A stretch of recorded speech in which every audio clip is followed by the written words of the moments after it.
Hello everyone, welcome to my channel. మరిగే నీటిలో పెరుగు వేయండి. ఇక మనం వందలు పెట్టి షాపింగ్ చేసే పని ఉండదు. ఇంట్లోనే ఈజీగా స్నాక్స్ తయారు చేసి పెట్టొచ్చు. Welcome to my channel. Video నచ్చితే లైక్ చేయండి. ముందుగా పొయ్యి మీద కడాయి పెట్టుకొని 1 కప్పు వరకు నీళ్లు వేసుకోండి. రుచికి తగినట్లుగా సాల్ట్ వేసుకోవాలి. 1/2 స్పూన్ వరకు పంచదార వేసుకోండి. పంచదార కావాలంటే వేసుకోండి, లేదంటే స్కిప్ చేసుకోండి. ఇప్పుడు ఈ పంచదార ఉప్పుని కరిగేలాగా బాగా కలిపేసుకొని ఈ నీటిని మనం మరిగించుకోవాలి. చూడండి, నీళ్లు మనకి ఇలా బాగా మరిగిపోవాలి. ఇలా బాగా మరిగిన తర్వాత 1 కప్పు వరకు పెరుగు తీసుకొని దీనిలో వేసేసుకోండి. పెరుగు వేసిన తర్వాత 1 నిమిషం పాటు కలిపేసుకొని స్టవ్ ఆఫ్ చేసేసుకోండి. పెరుగు మరిగించడం అంత మంచిది కాదు అంటారు, కానీ మనం చికెన్ కర్రీలో కానీ లేదంటే గ్రేవీ కర్రీలో మనం పెరుగు వేసుకుంటూ ఉంటాం కాబట్టి మనం పెరుగు యూస్ చేసుకోవచ్చు. ఇప్పుడు దీన్ని పక్కన తీసేసుకోండి. ఇది పక్కన పెట్టుకున్న తర్వాత ఏ కప్పుతో అయితే మనం పెరుగు వేసుకున్నామో అదే కప్పుతో 2 కప్పుల వరకు గోధుమ పిండి వేసుకోండి.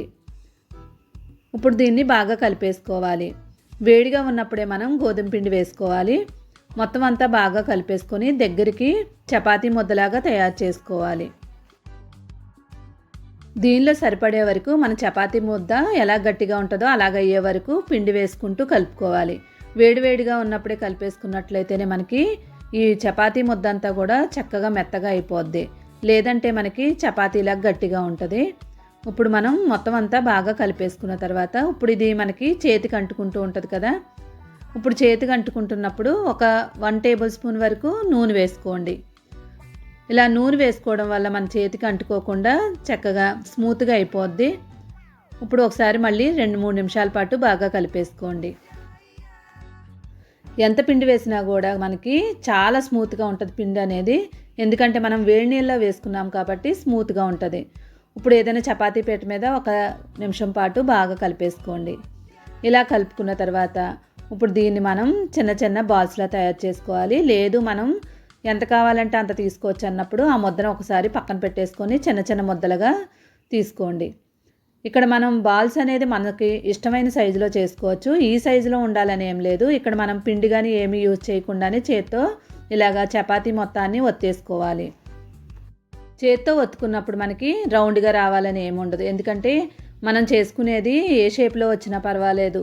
ఇప్పుడు ఏదైనా ఒక బౌల్ తీసుకోండి. ఇలాగా షేప్ మొత్తం అంతా రాలేదు కాబట్టి ఒక బౌల్ తీసుకొని ఆ బౌల్తో మనం దీన్ని కట్ చేసుకోవాలి. ఇలా బౌల్తో కట్ చేయడం వల్ల మనం కరెక్ట్గా షేప్ అనేది రౌండ్గా చేయాల్సిన అవసరం లేదు.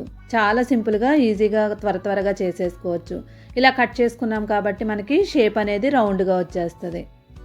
చూడండి, మనం చేత్తో చేసినట్టు అస్సలు ఉండదు. లేదు మేము చేత్తో చేసుకోలేము అనుకున్న వాళ్ళు ఉంటే పీట మీద పిండి జల్లేసుకోవాలి. పిండి జల్లుకొని చిన్న ముద్దను తీసుకొని చపాతీ ఎలా చేసుకుంటామో అలా చేసుకోవాలి. చేత్తో చేసినట్లయితే మనకి పిండి జల్లే పని ఉండదు. కర్రతో చేసినట్లయితే కంపల్సరీ పిండి జల్లుకోండి, లేదంటే మనకి చపాతీ కర్రకి అంటుకుపోద్ది. ఇప్పుడు దీన్ని కూడా మనం షేప్ అనేది కరెక్ట్గా చేసుకోవసరం లేదు. కావాలంటే షేప్ చేసుకుంటే ఇంకా కట్ చేసుకునే పని ఉండదు. అన్నీ ఈవెన్గా రావాలంటే అన్నీ కరెక్ట్గా ఒకే దాంతో కట్ చేసుకోండి. ఇక్కడ నేను చిన్నవి చేస్తున్నాను, కావాలనుకుంటే పెద్ద సైజు కూడా చేసుకోవచ్చు. ఇప్పుడు మొత్తం అన్నీ కూడా తయారు చేసుకొని ముందు ఒక ప్లేట్లో పెట్టేసుకోవాలి. ఇలా మొత్తం అన్నీ ఒకసారి రెడీ చేసుకున్నట్లయితే చాలా ఈజీగా అయిపోద్ది. మొత్తం అన్నీ రెడీ చేసుకున్నాం కదా, ఇప్పుడు దీన్ని పక్కన పెట్టేసుకోండి. పొయ్యి మీద దోస ప్యాన్ పెట్టుకొని ప్యాన్ హీట్ అయిన తర్వాత వీటిని ఒక్కొక్క దాన్ని వేసేసుకోండి. ఇక్కడ నేను చిన్న సైజు చేసుకున్నాం కాబట్టి 4 వేసుకుంటున్నాను. అదే మీరు పెద్ద సైజు చేసుకున్నట్లయితే ఎన్ని పడితే అన్ని వేసుకోండి. ఇప్పుడు వీటిని మనం లైట్గా కాల్చుకోవాలి. మరి మనం చపాతీలు కాల్చుకున్నట్లుగా ఎర్రగా కాకుండా లైట్గా మనం దీన్ని కొంచెం కలర్ మారే వరకు మన చపాతీలు ఎలా కాల్చుకుంటామో అలా కాల్చేసుకోవాలి. ఇప్పుడు దీనిపైన ఆయిల్ కాకుండా బటర్ కానీ నెయ్యి కానీ ఏదైనా రెండిట్లో ఏదైనా ఒకటి ఉంటే వేసుకోండి, లేదంటే ఆయిల్ వేసుకున్నా పర్వాలేదు. కానీ ఎక్కువ కాకుండా 1 స్పూన్ వరకు వేసుకొని ఇప్పుడు మొత్తం అంతా స్ప్రెడ్ చేసుకోండి. లైట్గా మనకి బటర్ కానీ నెయ్యి కానీ వేసినట్లయితే టేస్ట్ అనేది చక్కగా మనకి ఫ్లేవర్ బాగుంటుంది. ఇప్పుడు 2 వైపులా కూడా మనం అప్లై చేసుకున్న తర్వాత కలర్ మారిపోద్ది మనకి. ఇప్పుడు లైట్ కలర్ అన్నమాట, డార్క్ రాకుండా ఇలా లైట్గా ఉన్నప్పుడే మనం తీసేసుకోవాలి. చూడండి, మనకి చక్కగా పూరీలు పొంగినట్లుగా పొంగుతూ ఉంటాయి. ఎందుకంటే మనం వేడి నీళ్ళలో కలుపుకున్నాం కాబట్టి చక్కగా పూరీలా పొంగుతుంది. ఇప్పుడు ఈ కలర్ వచ్చింది కదా, ఇప్పుడు వీటిని ఒక ప్లేట్లోకి తీసేసుకోండి. ఇలాగే మనం ఎన్ని కావాలంటే అన్ని చేసుకొని ముందే రెడీ చేసుకోవాలి. పెద్ద సైజు ఉన్నా కూడా మీరు చేసుకోవచ్చు, చిన్న చిన్నగా చేయాలని ఏం లేదు. ఎందుకంటే పిల్లలు తినేటప్పుడు చిన్న చిన్నవి అయితే ఇష్టంగా తింటారని నేను ఈ సైజులో చేస్తున్నాను. ఇప్పుడు వీటిని పక్కన పెట్టి పొయ్యి మీద కళాయి పెట్టుకోండి. కళాయి హీట్ అయిన తర్వాత 1 టేబుల్ స్పూన్ వరకు ఆయిల్ వేసుకోండి.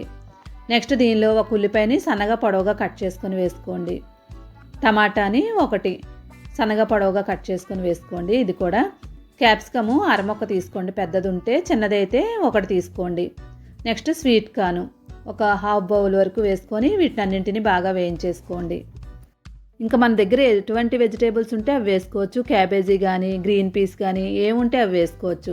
వీటిని మనం లైట్గా వేయించాలి. 2-3 నిమిషాలు లైట్గా వేయించుకుంటే సరిపోద్ది, మరీ ఎక్కువ వేయించక్కర్లేదు.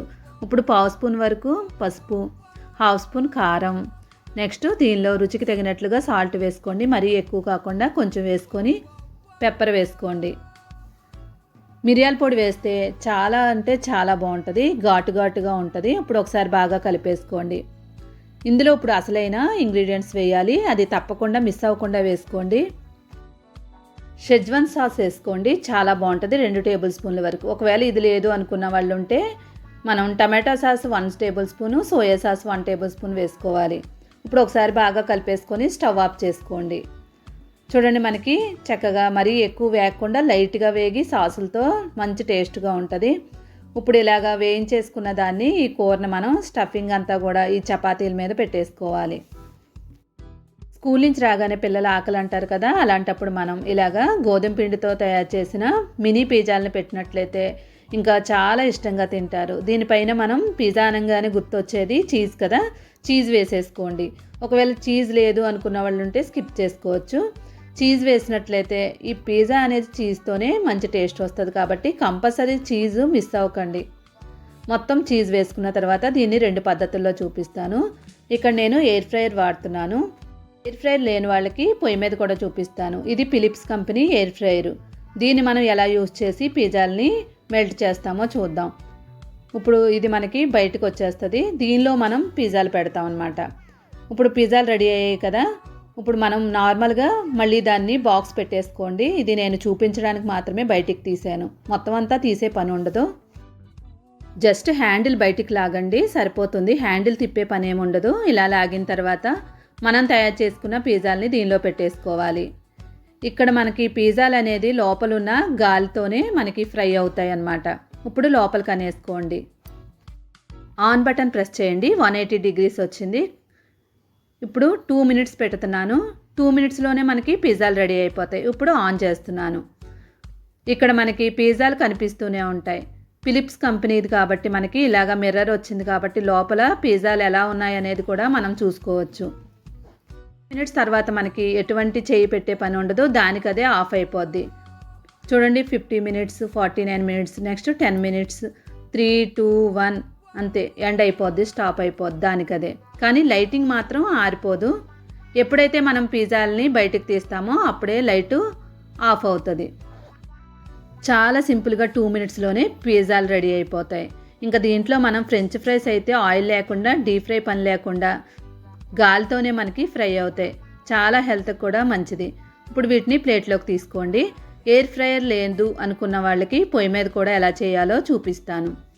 పొయ్యి మీద మనం దోశల ప్యాన్ పెట్టేసుకొని లైట్గా హీట్ అవనివ్వండి. మరీ ఎక్కువ హీట్ అవనివ్వకండి, లైట్గా హీట్ అయిన తర్వాత వీటిని పెట్టేసుకోండి. ఇప్పుడు ఇలా 2 పెట్టేసుకున్నాం కదా, ఇలా పెట్టుకున్న తర్వాత దీనిపైన మూత పెట్టుకోవాలి.